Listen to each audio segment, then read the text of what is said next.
one man saying that is fine. If that's your opinion and you're not in it, that's fine. But there is an entire market of millions and millions of people that agree that it is a store of value. So, you can think one thing, but there's also a market, and markets tend to become efficient over time.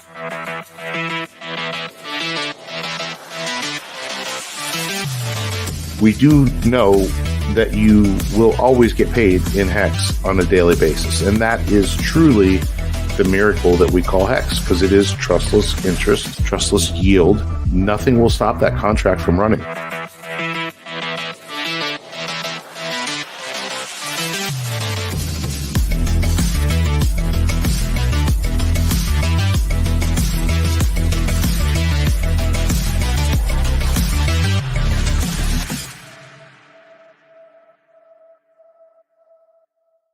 What is going on, everybody? Welcome into the Creed of Crypto podcast. How you doing? I am Broke Boi Crypto. I have here with me, as always, my friend and co-host, Crypto Ewok. We've got a great show for you tonight.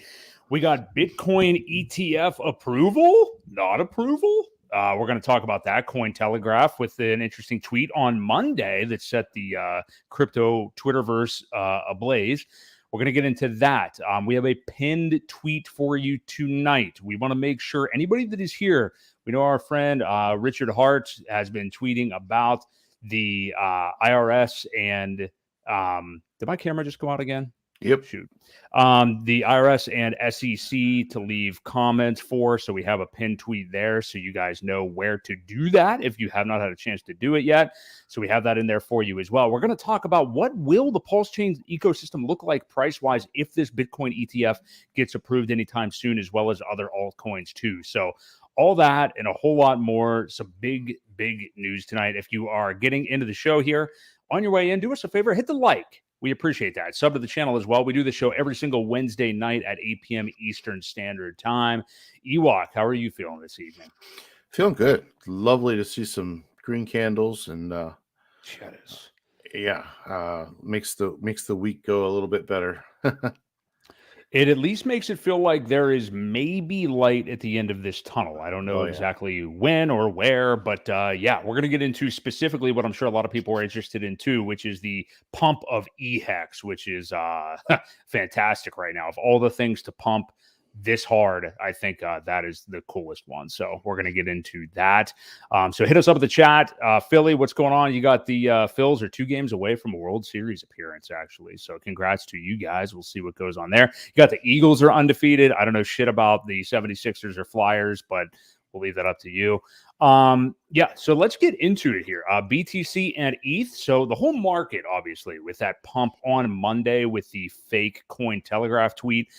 And they punched up to 30K Bitcoin. Basically, there was a godlike green wick that just went straight up and then right back down shortly after the news ended up being false. I think there was a good 20 or 30 minute period where that tweet was out there with unsubstantiated sources or anything like that before it came crashing back down. What do you make? I'm not really concerned with I guess we can talk about the price movement and what it may mean and what it might look like when the ETF actually gets approved. Not something we're necessarily rooting for. I'd actually rather there not be ETFs, but nature of the beast, that's just where we are now.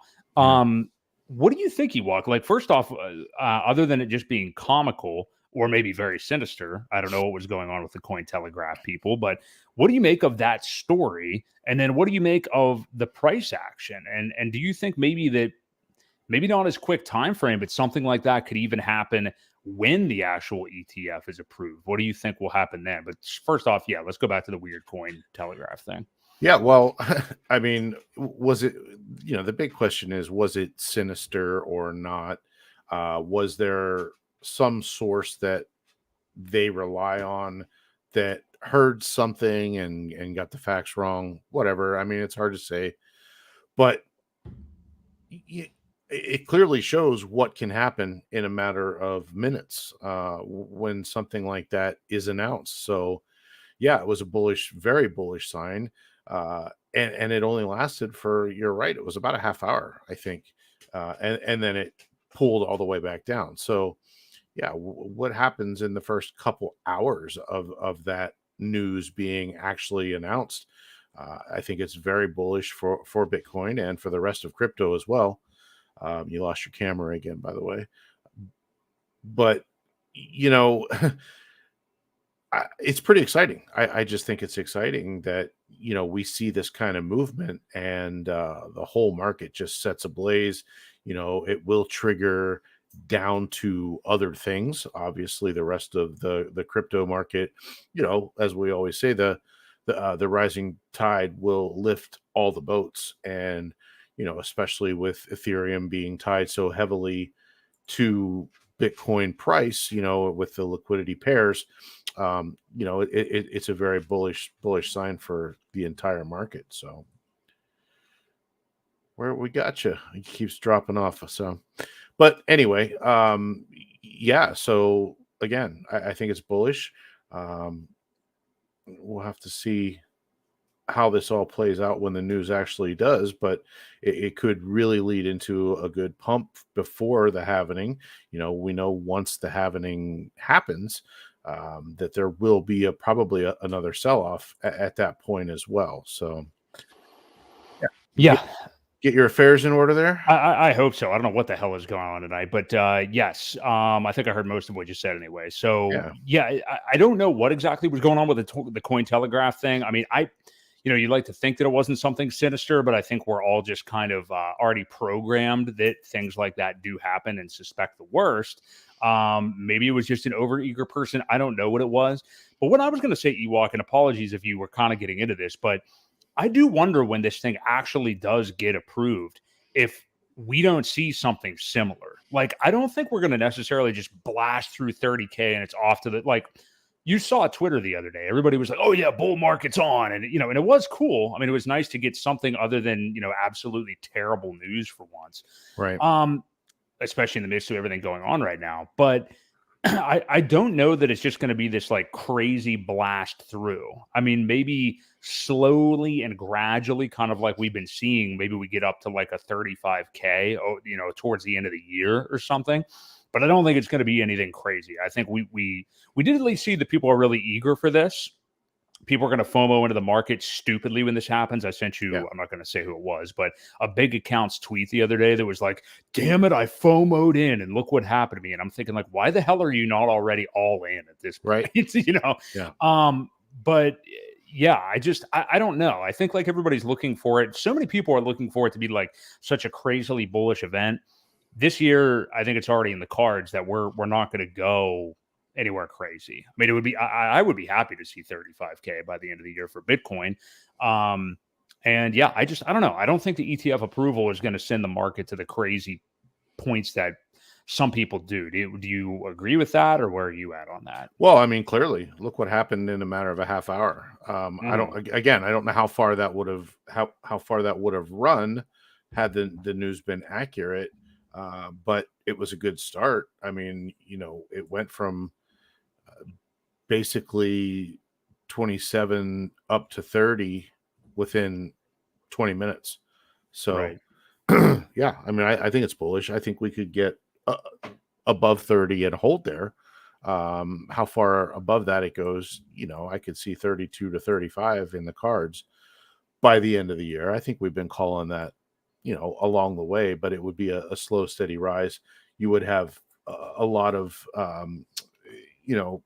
businesses getting involved as well once that ETF goes. So, and don't forget the premium to the grayscale is getting closer as well. So you're no longer buying it on a discount, major discount like you were before, which means people are actually going to be buying the spot instead once that closes even further. So let's get into that, because the Cointelegraph gaffe on Monday kind of distracted from the news about this that we were going to initially talk about, and that was on Friday of last week. The SEC does not appeal the loss in the grayscale case. So that's why the news potentially on Monday that was fake in the end was so interesting, because it was like, okay, so the SEC takes yet another one on the chin because they are corrupt and have no idea what they're doing, and lose again in another crypto battle, admit defeat. And then it looked like on Monday, oh my goodness, we're actually getting the approval now. Well, that was not actually the case. But let's talk about what did happen, though, on Friday. They didn't appeal the Grayscale case, higher possibility anyway of the GBTC ETF being approved. Let me ask you, when it comes to the SEC, do you think they're starting to give up on some of their crypto challenges at this point? I mean, they're a cockroach at this point. They do not go away. Like Oprah, as we always say, you win a prize, you get a prize, you get a prize. You know, they're suing everybody. So right. Do you think this is the start of them, curling up in defeat? Is it the start of Gensler getting out of there? What do you think? Or was this just plainly, hey, the writing's on the wall? We're not going to appeal this one, even though they appealed the Ripple case and got shut down on that too.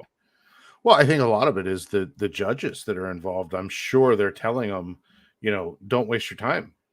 At least I would hope so. They're or the lawyers that are involved are being advised to back off and not press if they can't get a win the first time. I think the writing has been on the wall how unhappy people are with Gensler. Right.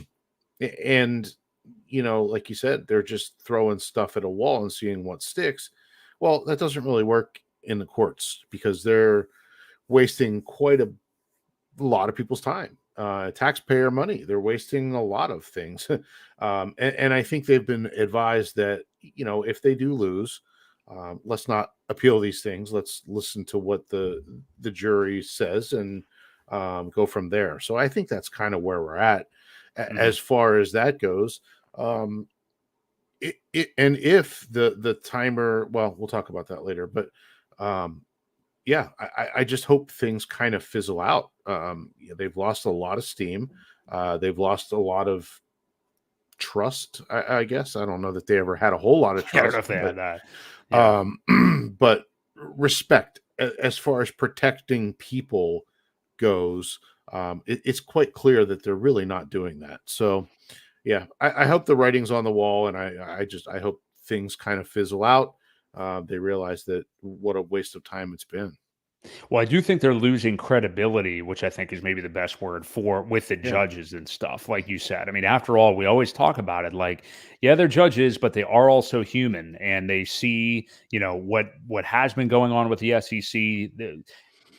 I think you made a great point, Ewok. Yeah, it's all fine and dandy to throw stuff at the wall and see what sticks. But when judges see that pattern of behavior from you, and it's just like, you guys are here every month with something else. You list you just went on Coin Market Cap and listed the top 10 by, coins by market cap and just said they're all securities. And then you sue this person, that person, this person. So, I mean, anybody that has an in crypto, maybe not anybody, but almost everyone who has an action against them in crypto from the SEC, I mean, you might as well wipe your ass with it. I don't know at this point, like what it means. But yeah, interesting to see them not appeal it. So we'll see when the ETF does come. Now you have that Grayscale discount up, and you can see how much that has crept up, especially, over the last couple of weeks and everything. But talk a bit, Ewok, about, I know Richard Hart has talked for a long time about how that is a very good leading indicator of where the market is going. And he was using it kind of on the way down a couple of years ago. And now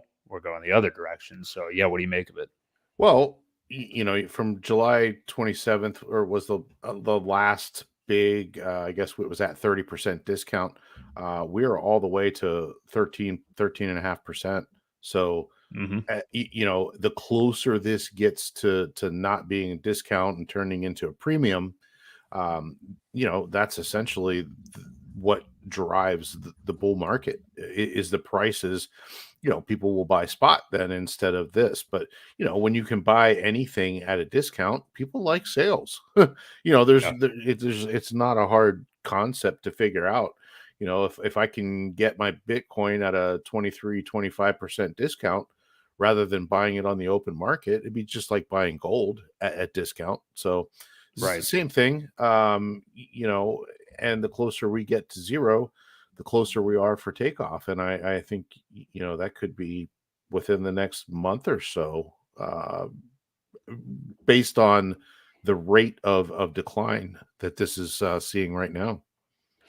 I am with you, and I mean to kind of the greater point of everything right now. So obviously, I mean nobody here is missing it, I'm sure, but the ongoing international tensions, conflict that we're having, obviously, everyone in terms of looking at the markets are in total doom mode. I mean, saying that a recession is inevitable. In crypto, everybody's talking up stable coins and stuff. I think the bankless Soy Boys the other day had on a couple of people that were all pumping up stable coins and stuff like that. Um, as we know, I mean, like when everybody is in one direction with something in these markets, they're typically wrong. So I get it. I understand.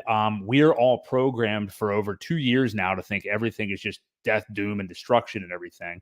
And I understand, assigning things that are going on in the world right now to why it's going to continue. But I don't know, man. When everybody's kind of gearing up for that, Bitcoin follows the Bitcoin cycle. Like that's just kind of what has been happening, Yeah.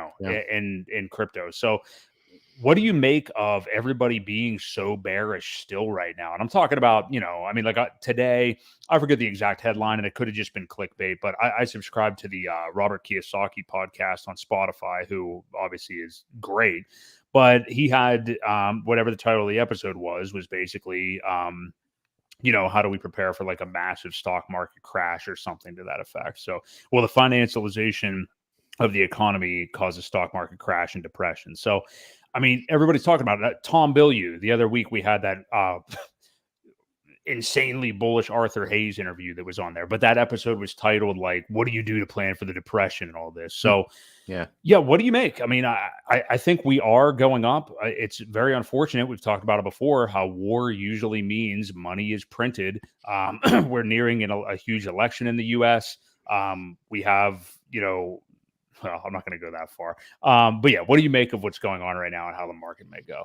Oh, I feel the same. I feel the same. We talked about it a lot last week about how wars actually do print money. We're giving money to these other countries. Well, we're not pulling it out of the savings account. They're printing more money. So that means inflation. In turn, businesses like the ones we talked about, Halliburton's and the Lockheed Martins and Raytheons and Boeing and all of these major companies are going to be pumping money back into the economy. Yes, the ultra rich will get richer. That's kind of how it works. And it you lost your camera again. Go ahead. But yeah, so it is bullish, and when you're lulled to sleep for, like you said, 2 years with this decline of prices across the board. And then it does happen, it becomes that disbelief type situation. And, I think that's kind of where we're entering into. Doesn't mean there won't be a couple pullbacks. There won't be some sells, and, it's got to even back out on the way up before the true bull market really does start, after the halvening. But yeah, it's the same until it isn't, right? I mean, history may not repeat itself, but it's always very close. And until it does something different, I'm going to assume that we're still in another 4-year cycle. Yes, the macro of the country could play a part of that, but we just kind of have to wait and see. Yeah, I'll work on the camera thing, but yeah, it's going to be interesting. I mean, I understand why everybody's in like bearish mode and stuff like right now, but I mean, the fact that everybody is just makes me more bullish in what is going on. Yeah. So yeah, we'll monitor what's going on internationally. I mean, it doesn't look like anything's getting any better, certainly, of course. So we'll just continue to look at that. So what was this comment from 10 Top here?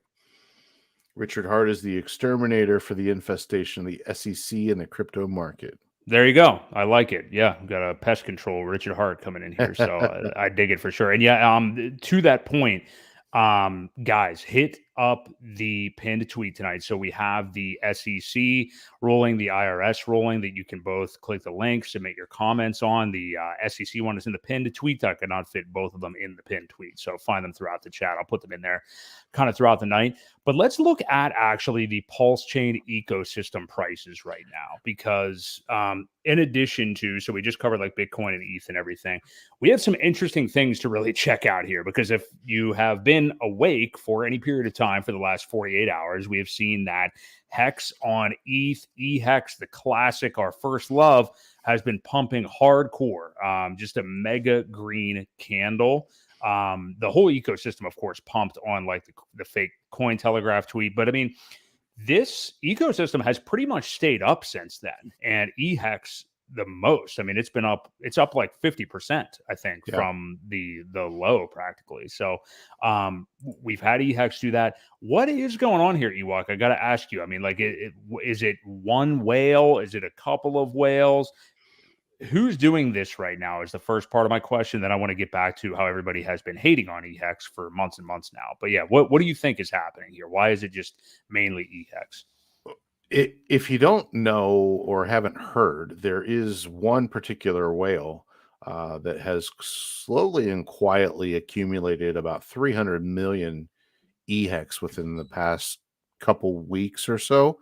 Now, these are dailies, so maybe it wasn't even that long, but they were buying very slowly, methodically, small buys, because there isn't a whole lot of liquidity right now.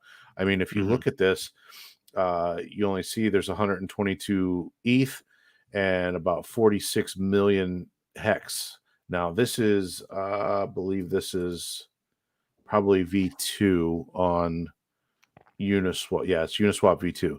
So I'm sure there's others that have some, if you're using some sort of balancer or anything like that to search for the best the routes to buy. But anyway, this person has spent a lot more. The speculation was that they were out and not going to buy a whole bunch more. Possibly people are still afraid of the BankX sell, but you have to remember they only have 800 million. This guy just bought 300 within the last however many days. So there is money on the sideline. And if BankX decides to get out, people are really afraid of that. I don't think there's a need to be afraid of it. Whenever the adoption amplifier happened at the very beginning of Hex, the very first day, there was 1 billion Hex released. And then every day after that, for 362 or 3 days, there was 500 million a day. So the market absorbed that kind of volume, not really concerned about BankX dumping the price. In fact, I would welcome it to buy up some of those, nice discounts. But you can see what happens when there isn't a whole lot of liquidity. Now, as the price goes up, liquidity will get added. It's kind of a natural balance type thing. As people start to see more action, it will go up. Now, it'll come back down pretty fast too, but the green candles turn people into buyers instead of sellers. So, for the most part, and I just think that's what's going on. So there's one whale that's kind of been, like I said, accumulating slowly, putting this price up, and then there was just another 100 and some Ethereum moved into his wallet. So he's either preparing to buy more or preparing possibly to defend a price. So that's kind of what happens when you see some green candles like this. They reload and they defend the price that they bought at. They don't want to see it go below that, obviously, where they're in, where they're at a loss. They want to defend prices, and hopefully people continue to buy. And if not, then they'll buy more and create another green candle, and then they'll put more on the side, dry powder, to defend that price too. That's just kind of how the markets go at this point in the cycle. So I think that's where we're at. I think people are really nervous about an entity that can sell. But as we've seen before, I think there's that whale or a couple whales with any coin that you have, and people are afraid of it for no reason, because Satoshi could sell, or you've got the Binance coin that they own 95%, if not more, of their coin that they could dump. So there's always that situation in a market, in any coin, that somebody could dump. Now, will they? Who knows? But like I said, I would be happy to scoop up prices after we're seeing what's happening now. I think it would create a nice little buying frenzy. We don't. Any entity cannot stop the bull market like that, unless maybe you're like FTX and all the collusion that went on there, trying to Well, suppress the yeah, BTC price under 20K. But yeah, this kind of entity, it's one of those things like as Rage Against the Machine would say, know your enemy. Like we know the Bank X entity, but in no way am I going to act as if like. If you're somebody who's DCAing long term for this coming bull market, why are you going to worry about like what may or may not happen in this short term that much? I mean, I understand wanting to catch the bottom. You're never going to catch the nut bottom. The timing of all this big buy here makes a lot of sense to me, though. And not just because, I mean, we knew that 0.3 of a penny was like a major point of support for Hex, and it's been hanging out there for a few weeks. So, yeah I mean, that price makes a lot of sense. But I think also the timing here, there's lots of different bullish things happening. This big buy comes in right when the ETF approval false tweet happens. I mean, everybody that isn't an idiot, I think, is starting to like see that the tide is turning here. The ship is just starting to, turn its mast a little wee bit and turn this whole thing around. It's going to take a while, but it's starting to go. And I think people are realizing that. Yeah. Well, you look back here you mentioned the 0.003 level. It's intersected quite a few times. And I think we talked about this before where, back here in June of 2020, it actually was support. It went up and then it broke through and then it became resistance and it became resistance and then it broke through again and then it was support. So it's this level is a very critical, solid level, with a lot of current resistance right now. But hopefully, like I said, once we get through it, which we are right now, we've busted through that and we're up to the 0.004 level.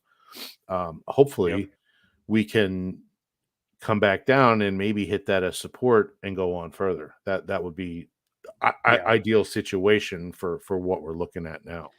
Well, it would make a lot of sense too. I mean, just for how much this move has been, how crazy it's been. And what do you say also to some of the people? I mean, like, I wonder if anybody feels caught offside at this point. Maybe not yet, because we still have the two hexes having about a 2-to-1 difference here, which is closing the gap. It was more than that, but Hex on PulseChain is at about 0.8 of a penny, and then Hex on ETH obviously is at 0.4 now, a little bit above those numbers. But do you think people are going to start to feel offside? I mean, like, imagine if and when that gap actually closes, if we do ever see parity again, or if we do in this bull market. I mean, people, this is what I don't understand. Sami was talking about it the other day.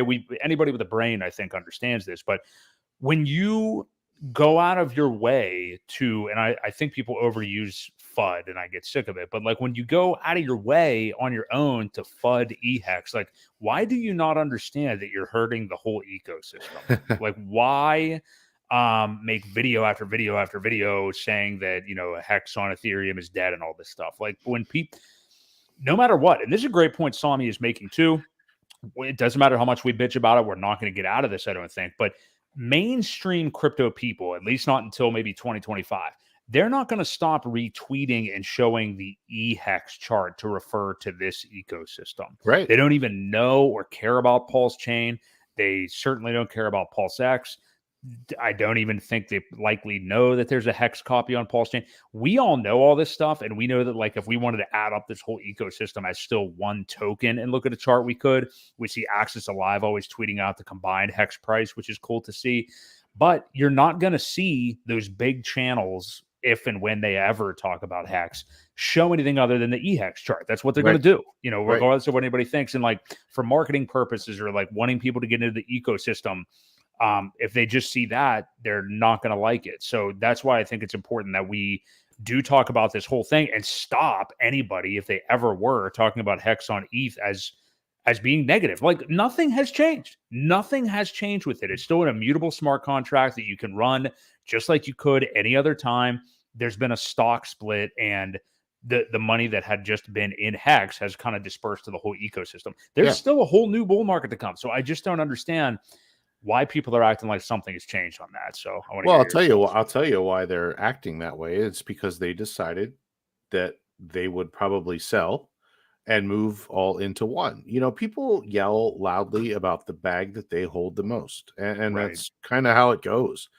I got into it with somebody earlier in the week about, they were saying somebody that's been in the Hex community a long, long time from the very beginning, not really around a whole lot, well, streaming wise anyway.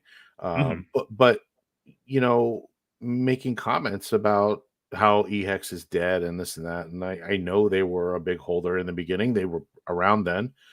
And it just, I don't understand it either. Like, it is by all means probably going to be, like you said, the people, the influencers, the mainstream people will talk about Hex being eHex. And, it's the closest to the off ramp. Well, that's why it sold one of the heaviest probably is because it was right there. Uniswap, boom, out to your account. And, people get weird when it talks about bridging. And, now that the Coast token is out, we do have a natural fiat on ramp, but we didn't have that. So, Right. the things that are closer to the exit ramp are also closer to the on ramp. And you have to remember that when money comes in, some of these big whales, they hold Ethereum. That's what they hold. And it could go right back in just as easy it came back out. So to answer your question, I think we could close that gap with the ratio quite a bit. I would love to see it get back to 1-to-1. Yeah. I think it would be That'd be nuts. amazing. And, I think at that point, there will be a lot of liquidity that gets re-added to that pair, because why wouldn't you want to hold both? I mean, for that reason only, there's really not impermanent loss. If you like both coins and you put both sides in, you're going to have very little impermanent loss. And if you don't care which one you hold, it's great for providing liquidity, because you're making fees on people bouncing back and forth. It's a great deal, I think. But again, we'd have to get to that, that ratio of 1-to-1 again. I think it would piss a lot of people off that said, it's got to die because, well, and I get it. Richard built PulseChain for the reason of the Ethereum fees being too high. Well, if you look at the gas prices recently, I think it's already done that. Now the bear market has contributed as well, but we're looking at, like, even right now, it's like 7 Yeah, I know. Boi. So it's been crazy good recently. And if they fix the fees, if they fix the problem, and it goes back to being not too bad, then what's the? I don't know. I just don't get it. Again, I hate picking sides like that, because there's always a chance you're going to be wrong. When you keep both, you kind of You hedge your bet. you hedged it. Yeah, you hedged everything by doing that, and you didn't really lose anything. So I don't know. It's just my opinion, but I would love to see it get back to 1-to-1 and just take off, and liquidity be provided to where it will peg it together and keep it that way. Or the arbitrage bots will step in, and they could make some money off of it too. So that's just where I see us going. Yeah. And especially, why would you be hedging your bets and trying to be so fine about it? I mean, maybe because it's the bear market and everything sucks balls, but sure. When you're expecting everything, I mean, look at the numbers that people throw out as far as like what they think this ecosystem could pump. I mean, the worst you'll see is like a 30x from here. Why would you be so careful about what you're investing, try like only buying one or the other when you think the whole ecosystem is going to go up by that, amount? I mean, I understand totally. I'm not going to sit here and act like I've been sitting here only DCAing into eHex, but I straight up haven't done that at all. I've staked it all out basically since, this split happened and everything. But, yeah, I just don't understand why you would be trying to be so fine with it. That's why we talked about this on last week's show. One of our clips came up the other day on our channel. We both have just talked about we want to own everything in the ecosystem. And I mean, like the core 4, basically, and own them equally. So that's kind of how I've been going about it. I don't know what merch. What's merch by Andy? Can you elaborate on who won a t-shirt? Yeah, I don't know. I'll take it. There you go. I didn't even notice. T-shirt. Yeah. There you go. With the hex. There you go. Represent. Yeah, you got our t-shirt in the mail. Does it feel good? Is it Yeah. rubbing your nipples too hard or Oh anything? no, it's good. Okay, It's just okay, nice perfect. Well, nice and soft. the fine folks there are doing a good job with the It's t-shirts not and the silk or anything like that, but yeah, I hear you. we'll get Okay. by. That's good. Well, hey, if you guys are here and enjoying the stream so far, do us a favor, smash the like. We very much appreciate it. We do this every single Wednesday night at 8 p.m. Eastern Standard Time. I don't want to harp on this too much. I meant to talk about it earlier in some of our macro stuff, but this past Friday, CPI inflation data came in again a little bit hotter than expected for September, and even with that happening and the market, kind of pulled back that day a little bit. Pretty much nobody anticipates a rate hike on this November the 1st FOMC meeting. So we have 2 more of those left this year. They're always fun. Jerome Powell is a barrel of laughs. And we have one happening on November the 1st and the other happening on December the 13th. I think we'll probably, hey, we're going into Christmas. Let's not create any drama here, folks. Let's just leave things as is. I don't think we're going to see anything happen at either one of these. But I think we're probably still standing pat with the point that we talked about a couple of weeks ago, Ewok, that if anything, we are probably going to see the pivot maybe come a little bit later, deeper into 2024. I don't think means much short term, but next year we could be heading into like the beginning of the second half of the summer or something, as far as when the Fed pivots. But what do you think? Has your opinion changed on that at all? No, not at all. I agree with you. I think they're going to let it stand for a while. Now, wouldn't it be funny? I was just thinking, wouldn't it be funny if the crypto markets really took off and then the Fed kind of had to pivot to keep up? Wouldn't that be an interesting concept? Yes. Yeah. I mean, I guess it could happen. Yeah, feasibly. It could, because I think when they see money going into somewhere and they're not getting a piece of it, may make them change their minds or rethink the strategies at that point. But I don't know, just a thought. It just kind of came to mind. But we still originally had said, I think May or June we would see a pivot, but with the numbers the way they're looking, it could be delayed into August, September now, quite possibly. Yeah, I think so too. We'll continue to monitor it. Didn't expect to see CPI data come in like that, but hey, a couple of weeks ago, they've gotten a couple pieces of news that they didn't expect to get, because they got that, and then they also got that insane jobs report a couple of weeks ago. So, despite their efforts, them wanting to quit doing this stuff, they keeps looking like there's going to be another rate hike sometime next year. So, let's get into some more exciting stuff. So, Richard Hart, he's been feeling himself lately, or whoever is running the Richard Hart Twitter account. We have seen, yeah, I know, I was just messing with you, but we have seen some crazy tweets, all pretty much centered around the same stuff. But since I believe it was about Friday the 13th last week, lots of really good stuff. The first one, he was basically just calling everybody out, and this is the reason for our pinned tweet tonight as well. But for not taking the time to fill out the IRS and the SEC proposals, just to submit your comments. He and many other people, to their credit, have provided tons of resources for an example of comments that they have submitted to both of these things. You can run it through AI. I have been using that Bing chat one. I think I've been using it for other stuff too. I think it's awesome. Yeah. But you can really get it. I saw, Briz, if you're still here, I saw your tweet today asking it to write it as somebody with a 60 IQ or something like that. I actually thought you wrote it. Like, I thought it was like you were trolling or something. But yeah, I guess AI actually ran it through if you were a dum-dum. Actually, honestly, it sounded okay, other than like the greeting of like, hey, Mr. Gensler or something like that. Hey, dude. Yeah, hey, dude. But yeah, otherwise I thought it was pretty much okay. So maybe I'm just dumb. I think it used the word ain't as well. Oh, did it? Okay. Well, I think so.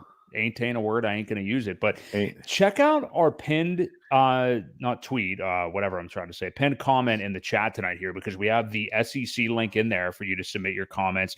You can do it anonymously. You don't have to put in your name. You don't have to put in your address. Don't worry about any of that. I put the IRS link in there too. I'll do that again here in a moment, but you can do both of those.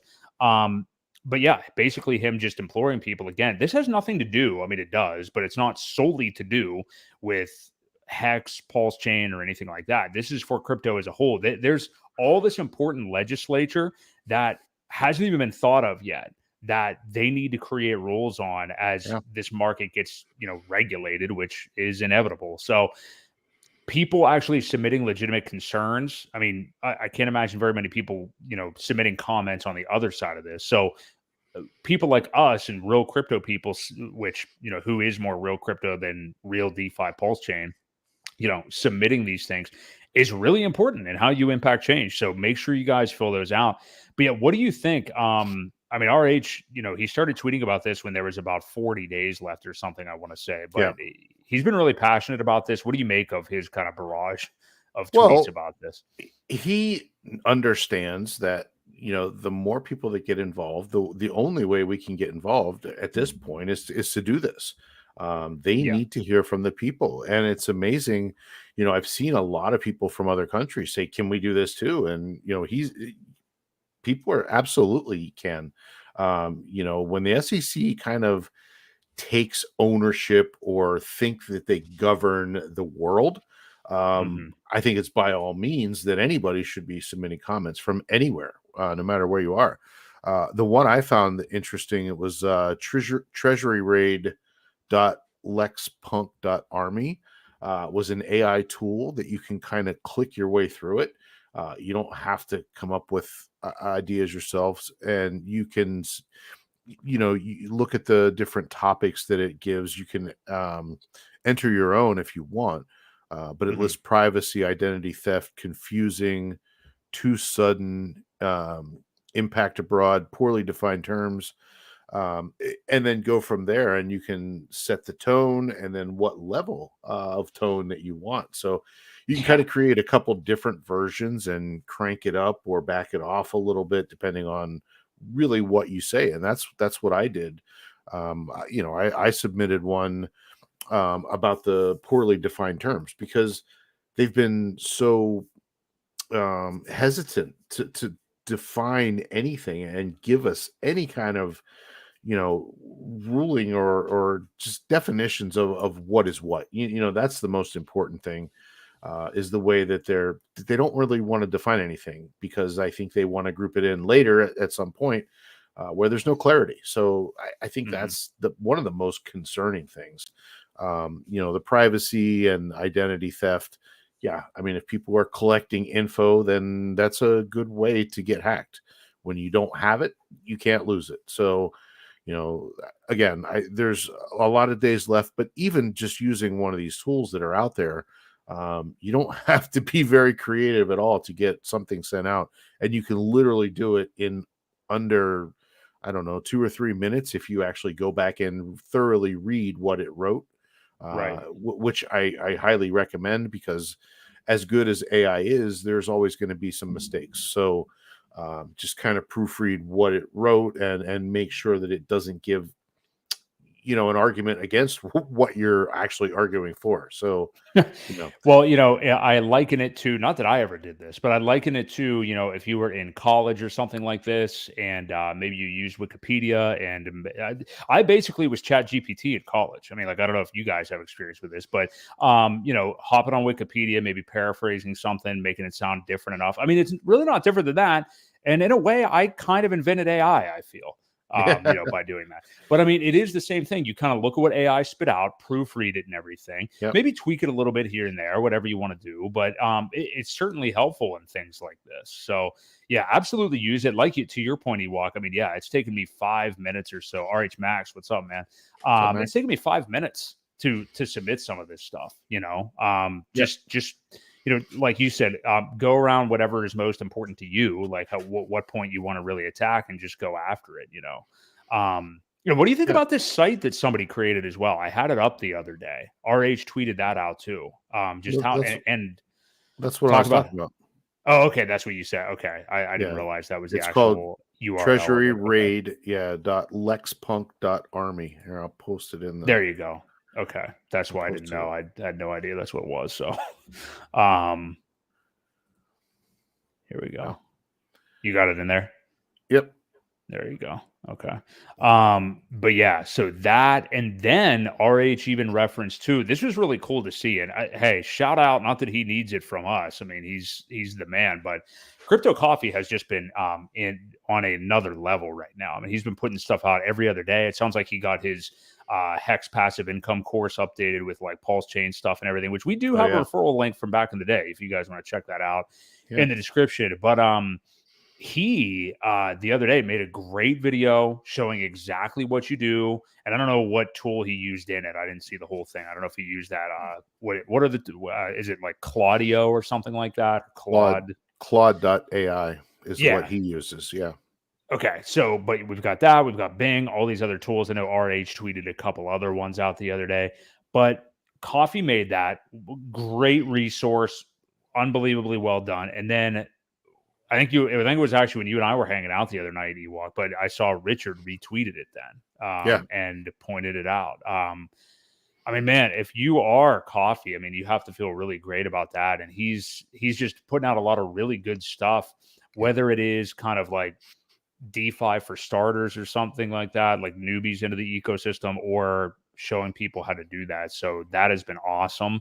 And again, Richard's just kind of leaving this as a layup for everybody. Like he had a tweet the other day with like 4 picture boxes that had like examples of every single, anything you could ever want to write, basically. And again, I wouldn't just steal those out of there. I'd run it through AI your own way. But man, there's just all these resources to get it done right now. So what are we at? Down to 12 days, I think, to submit for these? I believe 12 or 13 days. But, obviously you don't want to wait till the last one. And I think the one had expired, but they opened it back up. So, Yes, for comments. Yeah.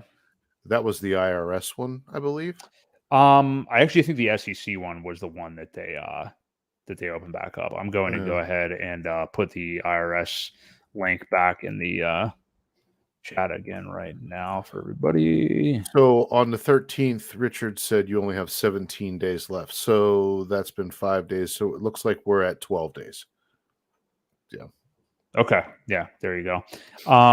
Sweet. All right. Well, hey, we have some time left, a little under 2 weeks. So get on it, guys. We put the links in there for you. I'm sure Richard, other people will be retweeting them out as well. So yeah, I'm sure. Just be on the lookout for those. Yep. Let me see here. So where were we going to go from here with that? I wanted to read. Okay. So this big tweet from him the other day. Now, I think you can derive a lot from this. And hey, call us fanboys, whatever you want. I think it's interesting that we kind of have to, with Richard's tweets right now, read them as if we're deciphering like Pink Floyd lyrics or something. You can sit around with your buddies, light a stove or something like that, and just, talk about what the song Time is all about or whatever you want to here. But looking at this one the other day, this was, I think on Saturday. Yeah. So, all right. Richard means hard ruler. Heart means passionate. Really? Win means dedicated. I don't give up. I win. You've watched the dead bodies of those who thought were smart float on down the river. Mashinsky, SPF, Do Kwon, Suzu. They're all in jail now. And what did they all have in common? I spoke out against all of them publicly, and they didn't like me. Oh, and they took people's money into a common pool with the expectation of profit. It's funny how that works. Critically from their entrepreneurial and managerial effort. This is the opposite of why crypto was invented, of course. I've been begging, and I'm still begging you to hold your own keys to save you. Don't pick up pennies in front of freight trains, yada, yada. Raise 27 million for medical research charity. Now ask yourself, of those that speak ill of me, what are their accomplishments compared to mine? This is always an interesting thing, not just what he's bringing up about him personally, but I think that's true of people in life a lot of times. Like when you hear the haters hate, usually it's like, well, what have you actually done? He goes on to say, how are they spending their time now? And are they fighting for your rights? Are they educating you? Did they give it all away for free? Where's their free self-help books? Where's their millions raised by charity? Where's their free and open source software? Talks about Satoshi there for a bit. Let's see here. By the way, what if BTC was going down in part because people were selling spot to buy discounted grayscale shares? The discount to NAV is now less than half it was months ago. Another example of centralization at work. Imagine how much happier the BTC price and the environment would be if mining didn't require so much money be handed to the power to the power company had a couple chip manufacturers. PulseChain solves this, of course. What should you be focused on? Writing relevant comments as he returns to it again to propose rules, robustness from attack, privacy, being ready for the end of the bear market. That is an interesting thing that he said, being ready for the end of the bear market. We are better than those that attack us in our words and our works. We will win, which was probably the most interesting point. So when he says we will win, Ewok, what's he talking about? Is he talking about crypto as a whole? He's saying Wogmai basically for all of us. So yeah, what do you make of that? Why is he saying we will win? Well, if people get band together and do some of these things, and when everybody gets together and works as a group, we become so powerful.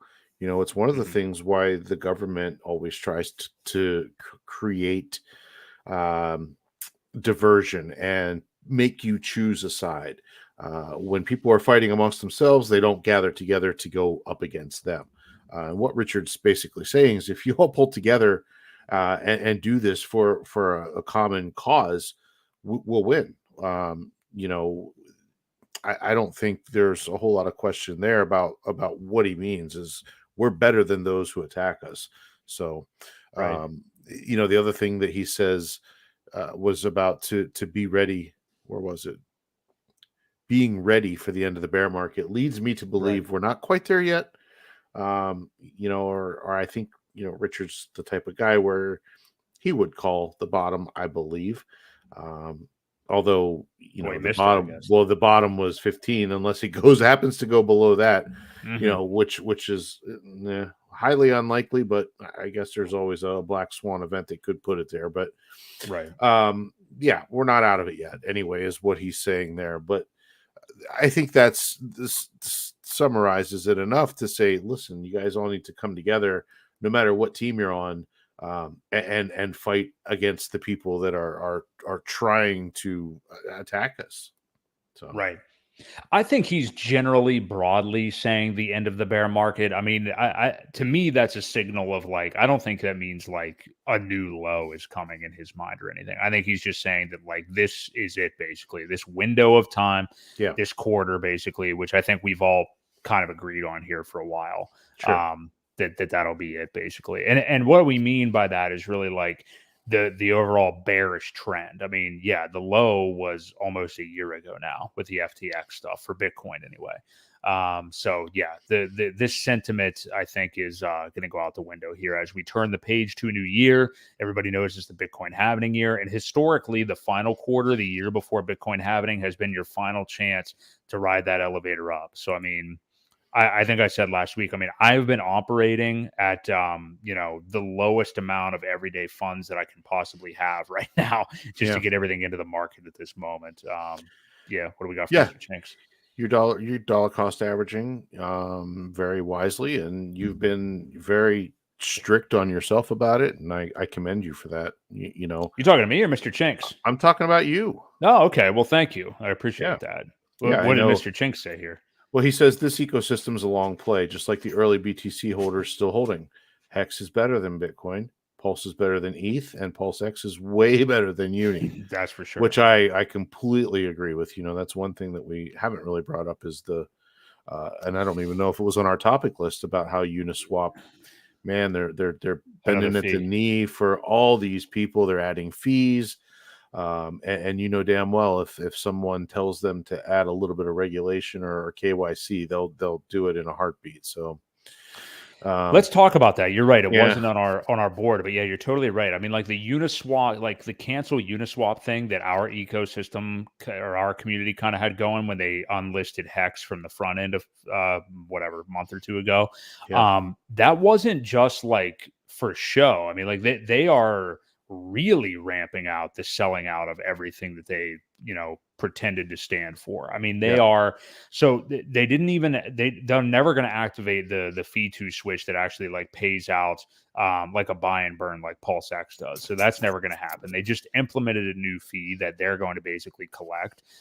They are treading, they're really not DeFi at all anymore. I mean, they're treading into the waters of, like you just said, KYC. They're having meetings with SEC and government members and things like that.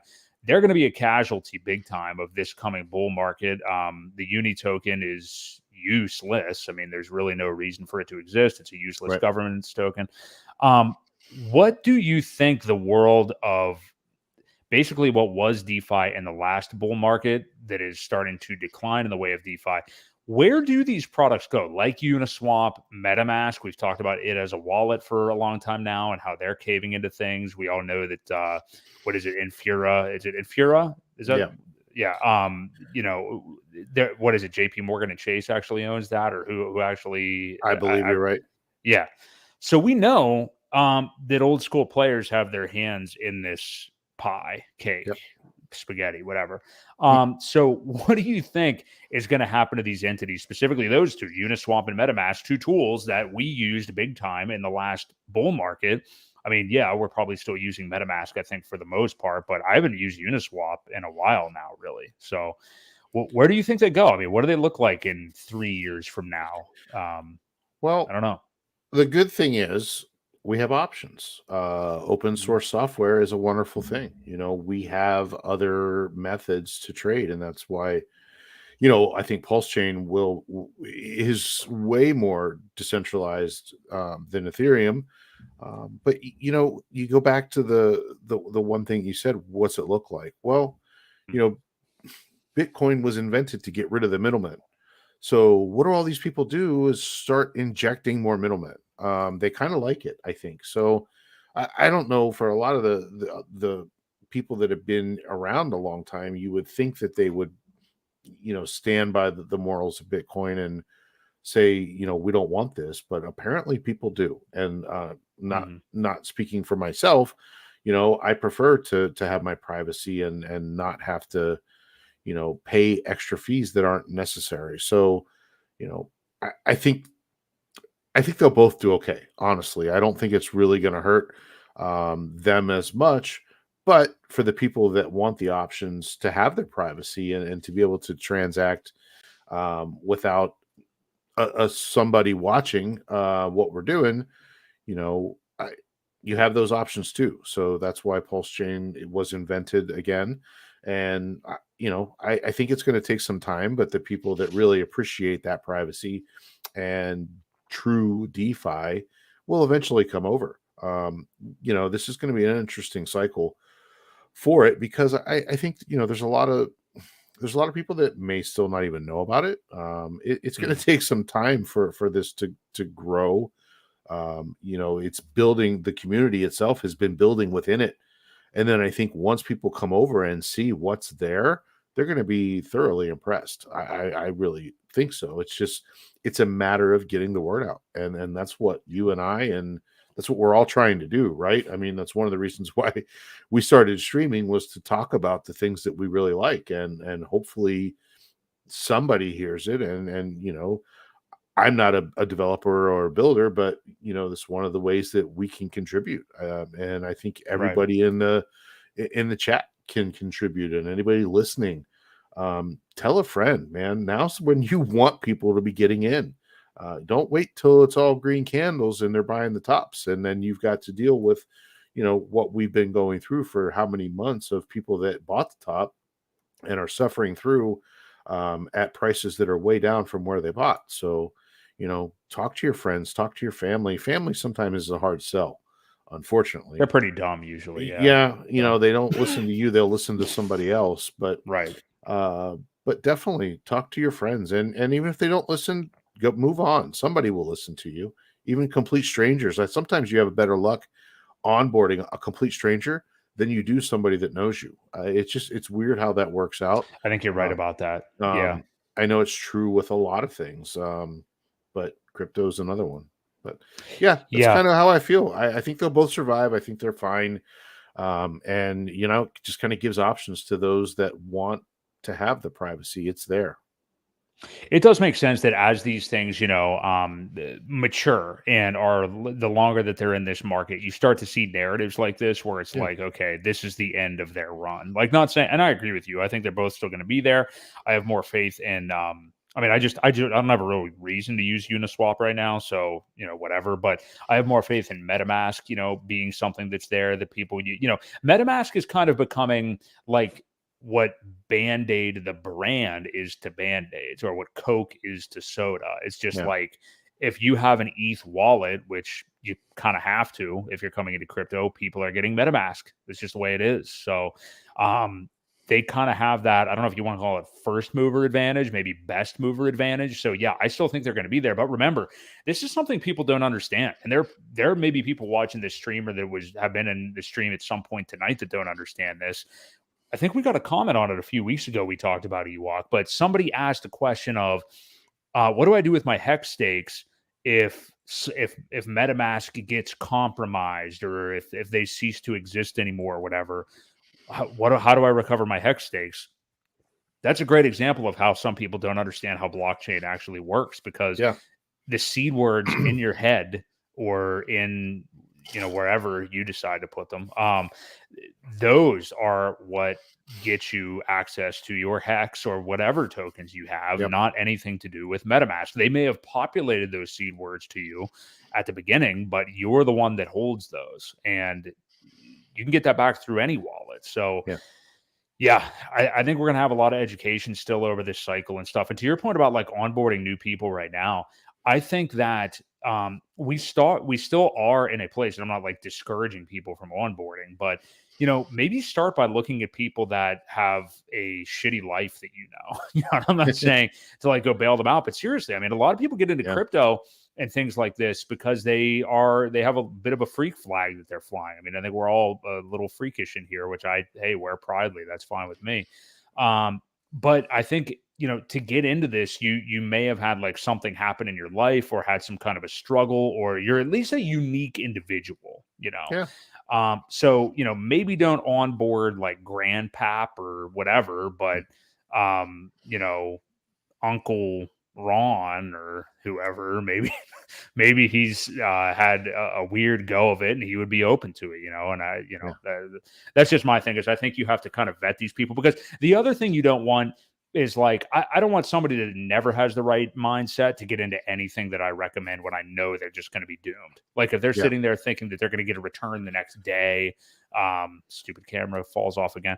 If they're sitting there thinking they're going to get a return the next day, or not have a mind for markets, then it's like, hey, you make your own decision on this. I'll just let you know about it. So, Yep. No, I agree. And so I do want to touch back on what you said about people not understanding crypto and what wallets are.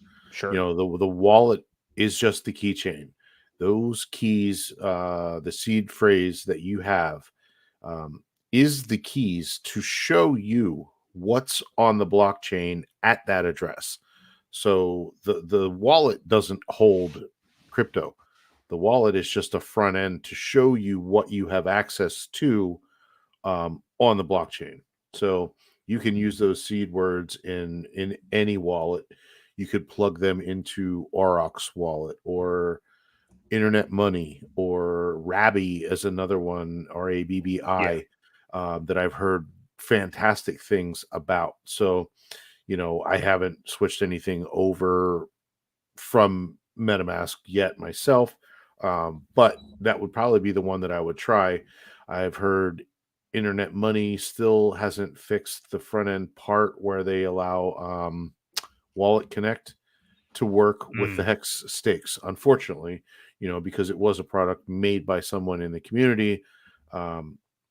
It's not really their fault though, because the Wallet Connect forced some sort of update. I was reading, somebody was attacking the guys from Internet Money, and Alex actually came to their defense and said, yo, wait, hang on, this isn't their fault. The guy, Wallet Connect, forced an update which caused this to not work anymore. So, kudos to him for sticking up for people in the community that trying to do right, trying to build things. So, let's take it easy and not attack when people are trying to do the right thing. So anyway, KG, creator, or at least partial creator of Internet Money, awesome guy. Every stream that I've seen him on seems like a really great, legit guy. So kudos to him for making another good product out there. I want to finish off with this. I postponed this topic for a couple of weeks. You and I brought it up by one of our fireside chats there a few weeks ago. But I do wonder this, and I think it's an apt question, especially with eHex just printing a godlike candle here the last couple of days. Do you think that people will, or when do you think they will, realize again and think about the value of Hex and locking it up and having a smart contract that prints you new Hex tokens over the course of a time that you choose? If you so choose, you don't have to use it that way. You can just hold the token, of course. But people that are already in this ecosystem, obviously the excitement is all around the layer one. It's all around PulseChain. It's all around PulseX, although I don't know how many people that has certainly waned since launch. But I mean, it's catching back up. Actually, PulseX has been primarily what I had been DCAing into here the last couple of weeks when it got to its most bearish. But we know that people are like more excited about those. I mean, there's people everywhere. I'm not trying to split anybody. Everybody invests however you want to invest. But there's OG hexagons that were really kind of not intrigued by the idea, as Richard Hart talked about, not just in crypto, but also the delaying of gratification idea, which I love as well. I employ it with like a lot of aspects of my life. But what about like new people coming to this? I mean, like say what you want. I mean, I think because of the fact that there is a new ecosystem led by PulseChain, we don't have as many like Crispy Man, for example. Crispy Man's out there as maybe we did a few years ago. And, you guys may know, I mean, his streams are usually focused on like Hex, T-share rate, Hex stats, basically really into the thick of it with Hex staking and emergency in stake data and all kinds of stuff like that. Matty Allen, of course, talks a lot about that. He does his Time Pay Me project with Pulse itself.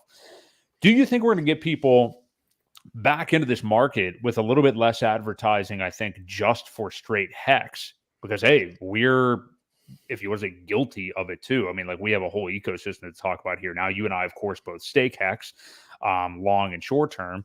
But yeah, I guess what I'm asking is there going to be interest and focus back on Hex again and on this idea in a crazy volatile market like we have in crypto of staking long term, especially, and I'll give you one more caveat, even though we have eHex pumping right now, if you look at just that chart from the top to the bottom, it's hard to look at it and be like, oh yeah, I'll do this for 15 years. You know what I mean? To like a new person coming in, even though, hey, we're in that already. There's no stopping it. I mean, we're staked out. So yeah, but I know I threw a lot at you there, but will people come back to the delay gratification mechanism?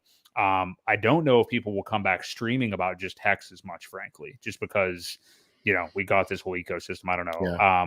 What do you make of that? There's so much to talk about. There's a lot of things, but I think the true RH max, I know you're in the chat, but the RH max people are going to always talk about this Hex staking, the share rate, how it always goes up and it never goes down.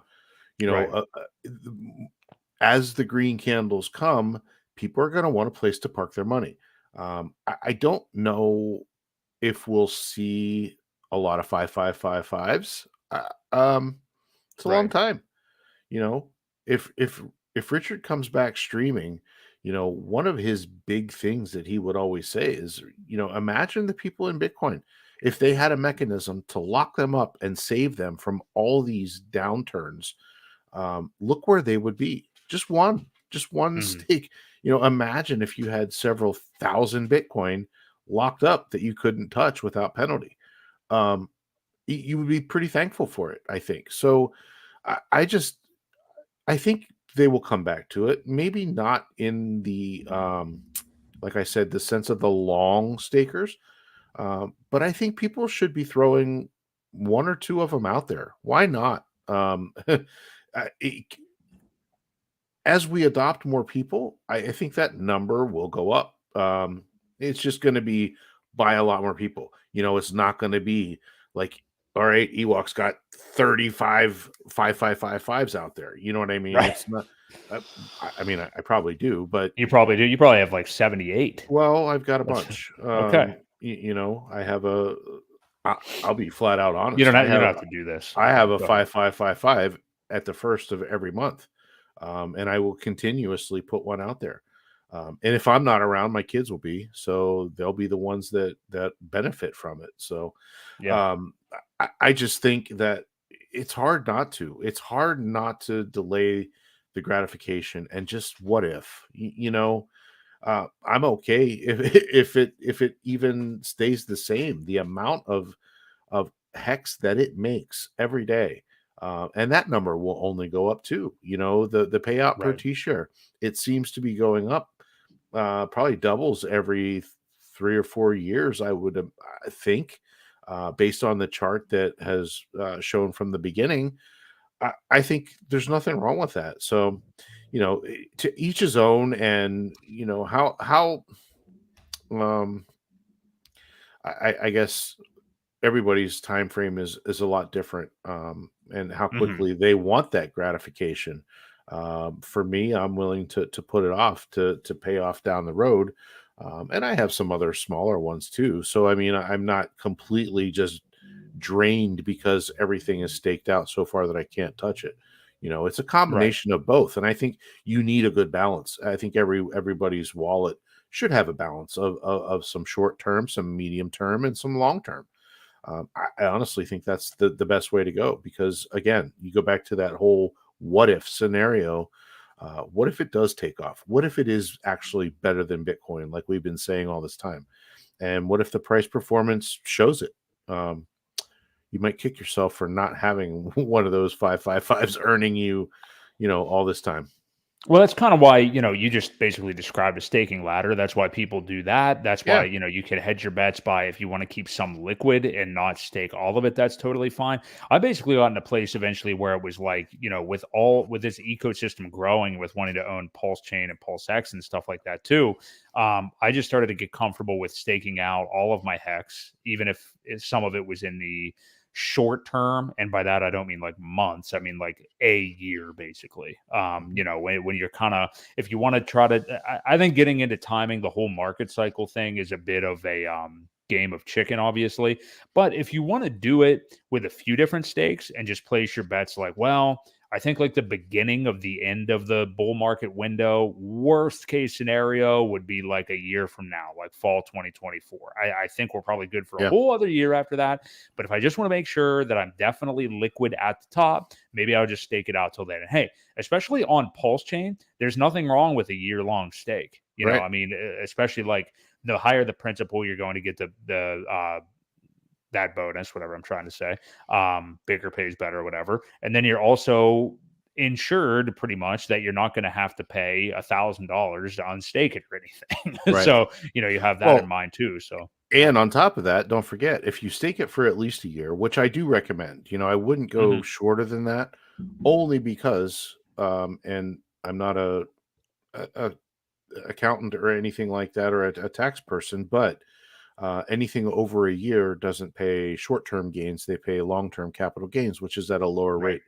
So you Right. do want to keep that in mind, as well as you don't want to do, a 30-day rolling stake like that, because those are subject to short-term capital gains, which are We call that taxed a at a bank X stake. That's yeah, called a bank X yeah. stake. Yeah. I mean, if you've got that kind of money, it doesn't matter a whole lot, but Hmm. that is something that you do want to think about. So, just add that in there.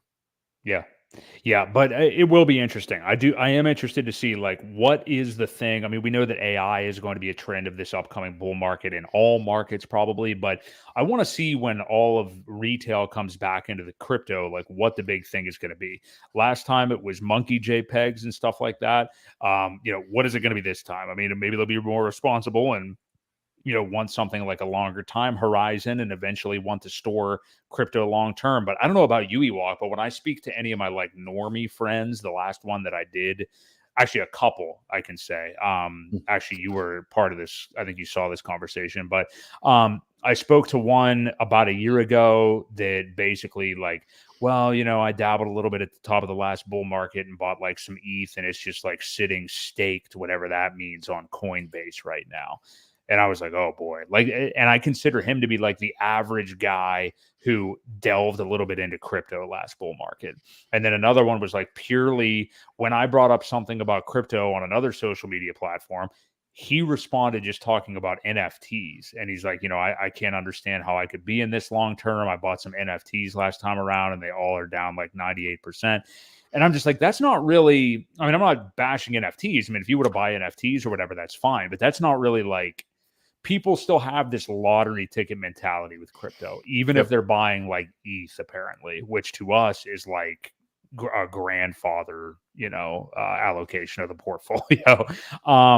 So yeah, maybe that will end as the volatility lessens, but even Bitcoin for the average investor is like super volatile, even though it's been a year and we've done nothing here. Almost, well, a little less than a year, but there is some speculation too, and I've heard. I know Randy talks about this a lot, and some of the stuff Randy talks about, I don't really put a whole lot of faith into with some of the weird cycles, but there is speculation that this could be one of the last big bullish cycles as well, only because once all this institutional money gets involved, BlackRock, Vanguard, all these other ones, it could be a lot less volatile, and it wouldn't be like a super bear cycle. So, some have speculated that this could be the last big bear market run up. And after this, things don't dip as bad and kind of, even out a little bit. So there's always that too, is, we don't know, but we want to take advantage of it while we can. And again, DCAing right now and talking to friends, whatever, help them out. You want to have rich friends with you when you get rich too. So yeah, just make sure you pick the ones that aren't like douchebags and stuff. Yeah, exactly. That. So yeah, people that you like now, you'll like later. Exactly. And hey, none of you guys in the chat are douchebags here tonight. So hey, we appreciate all you guys being here. Smash the like if you've been watching. We do this every single Wednesday night at 8 p.m. Eastern Standard Time. When you hit like, when you comment to our channel, anybody who streams about this stuff, that you support PulseChain, Hex, this ecosystem, boost it up in the algorithm and lets people know that this is what you are interested in and that you're into real DeFi, which is what this ecosystem actually is, with so little actual DeFi products out there these days. So be sure to check out that pinned comment. Go to the SEC page. Submit your comments there. Submit the ones for the IRS. There's plenty of examples from Richard Hart and other people on Twitter that you can check out. So please do so. DM us. We could help you out with it as well, whatever you want to do. But we really appreciate you guys. Ewok, did you have any other final thoughts for this evening? No, just we appreciate everyone that comes in, says hello. See a lot of streamers. Axis just showed up. We do appreciate it. You guys, mean a lot to us, and we like to put your name out there too. So when we see good things from you, by all means, we like to pass people your way too. So we appreciate it. Yeah, much appreciated, guys. RH Max, Axis Alive. I think Briz was in here tonight. So yeah, shout out to you guys. Philly, who else was in here tonight? I'm sorry to forget names, but we appreciate everybody stopping in tonight. We will see you again next Wednesday. That's October the 25th. We've got the spooky season upon us. What are you guys going to be for Halloween? Drop that in the chat too, if you're the dress up type. Anyway, we will catch you guys next week right here on the Creed of Crypto podcast. See you guys.